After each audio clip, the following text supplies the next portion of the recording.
বন্ধুরা, আশা করছি তোমরা সবাই ভালো আছো। আজকে আমি তোমাদের সাথে ক্রস স্টিচের এই ফ্লাওয়ার ডিজাইনটি শেয়ার করব। আর তোমরা আমার চ্যানেলটিতে নতুন হলে অবশ্যই আমার চ্যানেলটিকে সাবস্ক্রাইব করো আর পাশে থাকা বেল বাটনটিকে প্রেস করো। তো চলো এবার আমরা ডিজাইনটি দেখে নেব। তো আমি এই ডিজাইনটি বড় ছিল বলে আগের থেকেই তৈরি করে রেখেছি। এখানে আমি কৌণিক বরাবর প্রথমে 19টি ক্রস স্টিচ তৈরি করে নিয়েছি আর প্রতিটা ক্রস স্টিচ আমি দুটো করে ঘর নিয়ে তৈরি করেছি। দেখো 19টি ক্রস স্টিচের পর আমি আবার এখান থেকে এই কৌণিক বরাবর আরও 19টি ক্রস স্টিচ তৈরি করে নিয়েছি। এভাবে করে আমি মোট চারটে 19টি ক্রস স্টিচের লাইন দিয়ে এই বক্সটি কমপ্লিট করে নিয়েছি। তারপরে দেখো এখান থেকে যদি তোমরা গুনে যদি তোমরা 19 নম্বর ঘরে যাও, আবার দেখো এখান থেকে এইভাবে করে গুনতে 19 নম্বর ঘরে যাবে। আবার 19 নম্বর ঘরের থেকে যদি আবার সাইডের দিকে গোনো তাহলে কিন্তু 19টি ঘর হবে। আবার দেখো এই সাইড থেকে 19টি ঘর গেলে তোমরা সেন্টারটিতে পৌঁছে যাবে।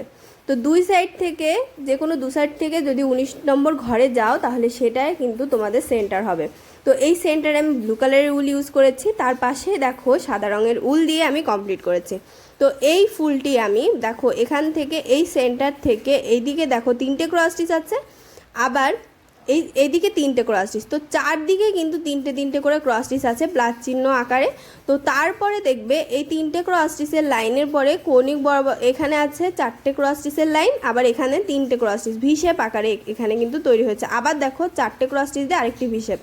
তো এভাবে করে প্রথমে তোমরা প্লাস চিহ্ন তৈরি করবে, তারপর এই ভি শেপগুলো তোমরা তৈরি করে নেবে 4টে করে ক্রস স্টিচ নিয়ে। আর মাঝে যে 4 নম্বর ক্রস স্টিচ থাকবে সেটি থাকবে সেন্টার। দেখো এভাবে করে তোমরা সেমভাবে পুরোটা ফুলের ভেতরটুকু কমপ্লিট করে নেবে। তো এভাবে করলে এরকম টাইপের একটা ফুল তৈরি হবে। তো এখান থেকে দেখো আবার এটাও করতে পারো, 3টে ক্রস স্টিচ গুনে গিয়ে কৌণিক বরাবর দুটো, আবার নিচের দিকে দুটো, তারপরে আবার এখান থেকে কৌণিক বরাবর ঘরে এসে 3টে ক্রস স্টিচ পাশাপাশি, আবার এখান থেকে কৌণিক বরাবর 3টে। এভাবে করেও কিন্তু তোমরা এটা তৈরি করে নিতে পারো। তো দেখো এইখানে 3টে ক্রস স্টিচ কিন্তু আছে। এই 3টে ক্রস স্টিচের পরে এখানে আমি 5টি ক্রস স্টিচের গ্যাপ দিয়েছি, গ্যাপ দিয়ে একটি সাদা রঙের উল দিয়ে সেলাই করেছি। বা এখান থেকে তোমরা এই দুই সাইড থেকেও কিন্তু সেলাই করতে পারো। দেখো এই যে এই লাইনটি থেকেও তোমরা সেলাই করতে পারো। এই লাইনটির ওপরে একটি গ্যাপ রেখে একটি ক্রস স্টিচ, তারপরে 3টে ক্রস স্টিচের লাইন, তারপরে দেখো এখানে 5টি ক্রস স্টিচের লাইন বা 4টে ক্রস স্টিচ বলতে পারো। আর এখানে 3টে, এখানে একটি, এখানে 3টে, আবার একটি। এখান থেকে দেখো একটি ক্রস স্টিচ, তারপরে 3টে ক্রস স্টিচের লাইন, আবার এখানে 4টে বা মাঝেরটা 5 নম্বরটা হলো সেন্টার। তো এখানে 5টি ক্রস স্টিচের লাইন বলতে পারো, বা 4টে করলে মাঝে একটি কমপ্লিট করে দিলে 5টি হয়ে যাবে। তো এখানে 3টে, আবার একটি, আবার 3টে, আবার একটি।